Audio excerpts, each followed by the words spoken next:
Welcome to a deep dive. Today, we're wading through a whole stack of sources, articles, reports, you name it all, focusing on just one day, June 10th, 2025. Right.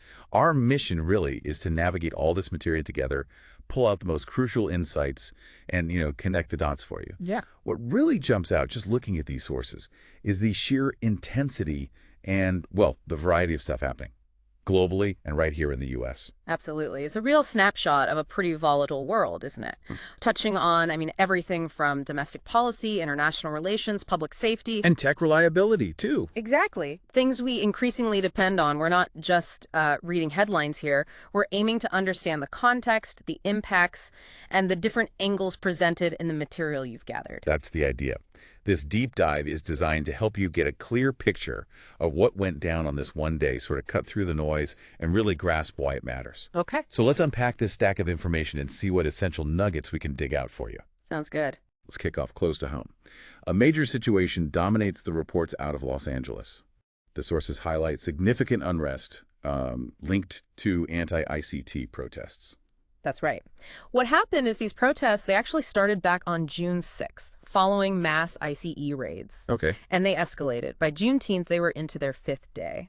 So in response, President Trump authorized a pretty significant federal deployment. We're talking roughly 4,000 National Guard troops. 4,000? Yeah, and about 700 Marines sent into the city. Wow. 700 Marines, too. That's a substantial force. Did the sources mention specific actions, like on the ground? They did. A curfew was put in place in downtown L.A., 8 p.m. to 6 a.m. Okay. And the LAPD apparently declared gatherings unlawful assemblies 6 times that day. The stated goals, according to the sources, for the federal troops were, well, protecting federal buildings and supporting ICE agents. Okay, here's where it gets really, really interesting.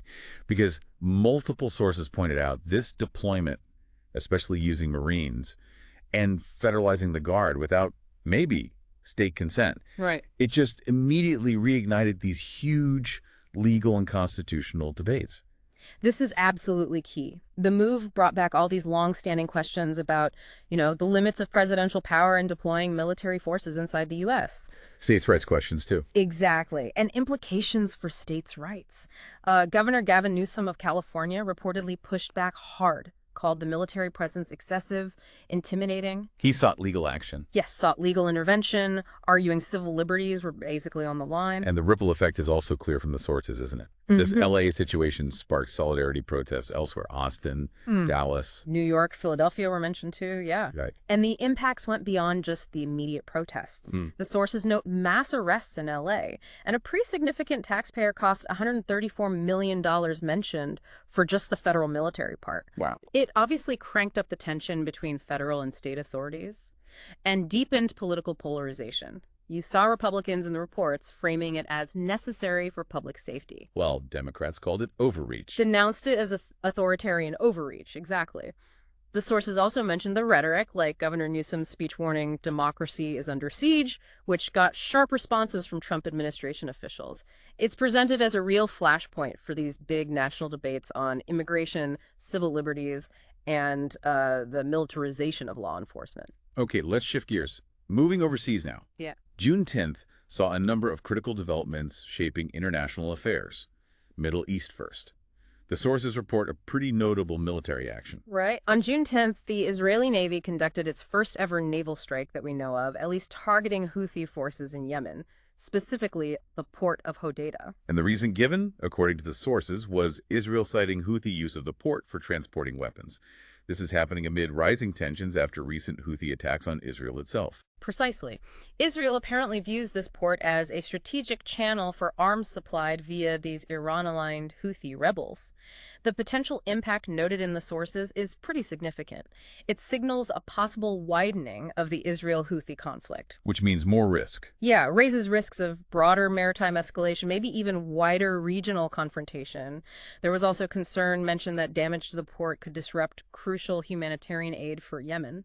How did Israel frame it? Well, the sources say Israel defended the strikes as preventive.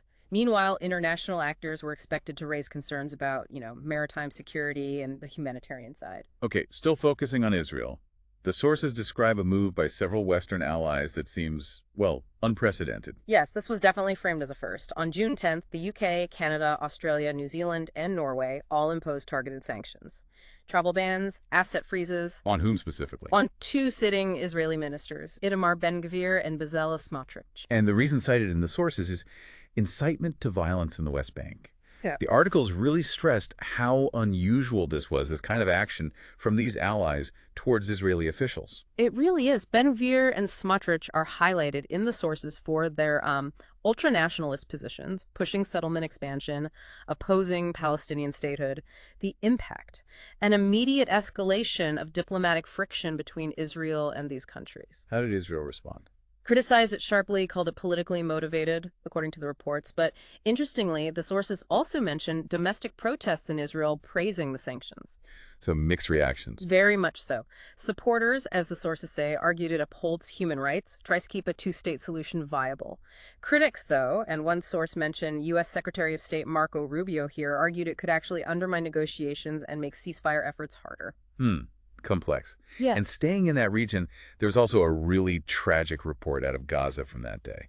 Yes, the sources detail a devastating incident. It happened near a Gaza aid distribution site. Israeli forces reportedly fired warning shots at crowds gathered for aid. The sources state at least 36 Palestinians were killed. Amidst that terrible humanitarian crisis there. Exactly. The severe crisis is the backdrop. And the sources mentioned differing reports here. They do. Israeli military officials reportedly said they were warning shots. Palestinian health authorities, however, reported a much higher death toll and accused Israel of excessive force.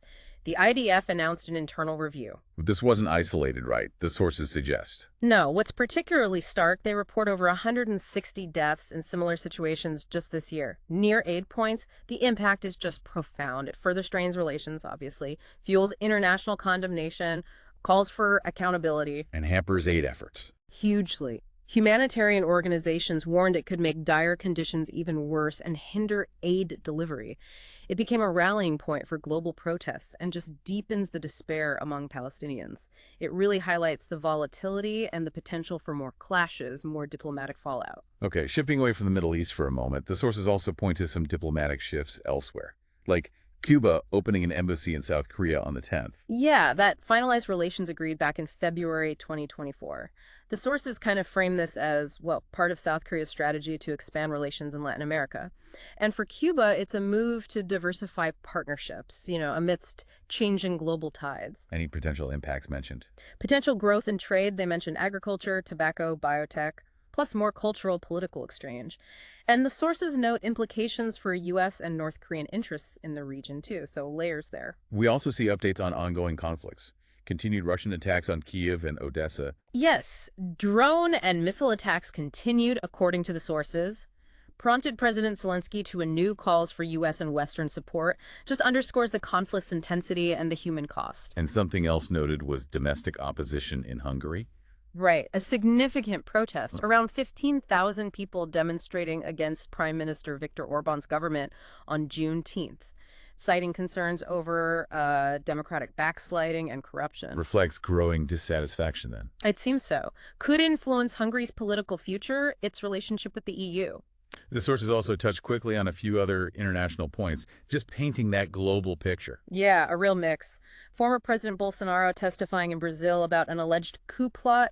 Mexico's security chief reporting cartels recruiting Colombian ex-soldiers. Deadly floods and snow in South Africa, too. Right. Argentina's Supreme Court upholding a corruption sentence for former President Kirchner. And even climate activist Greta Thunberg being deported from Israel after being detained on a Gaza-bound ship.